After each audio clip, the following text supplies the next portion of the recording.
Okay, so sometimes one of the tricky things in math is there's more than one way to do a problem, and we don't always agree with how we're going to do it. But what I want to point out here is that we're trying to become familiar with the properties of logarithms and what we can do to work with them. So I'm going to do this problem. I'm going to do it the way the book does it. It might not be the way I would choose to do it, but I do want you to become familiar with the properties, okay? And that's what we're trying to do here. All right, so it uses this word expand. By that they mean they want it to get bigger. They want it to be more logarithms. And right now we just have one logarithm, log base 3 of, and then we have this kind of complicated argument. So what they're going to say is take that argument and split it up into a prime factorization.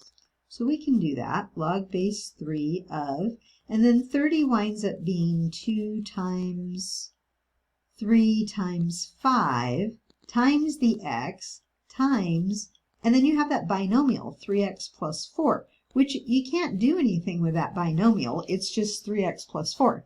Now, some of you might have been saying, well, I wasn't going to do that. I was going to distribute the 3x, and I was going to do other things.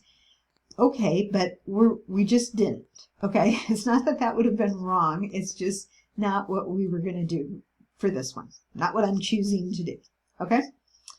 All right, now we're going to use the product property, and look at all the things that we have here. We've got a 2, a 3, a 5, an x, and a 3x plus 4. Those are all the factors. Okay, so how many are there? 5? Okay, that means we're going to be splitting this up into 5 separate logarithms.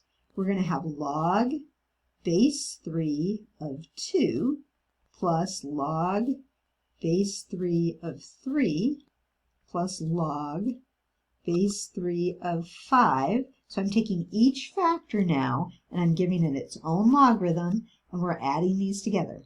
Plus log base 3 of x plus log base 3 of, now my last factor here is that binomial, 3x plus 4.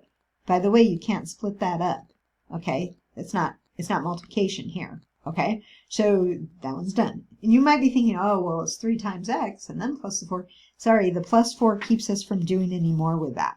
Okay, so this is how the book has the answer. I'm going to put a box around it, but I am going to point out one thing. I would have simplified that to 1 because it equals 1, and they didn't. I don't know why. They just chose not to. Okay, so there it is expanded. See how it got bigger? And each factor gets its own logarithm. The other thing I want to point out is the base stays the same for all of them. That's really important when you're using these properties. So the base is the same for each of those logarithms. Okay.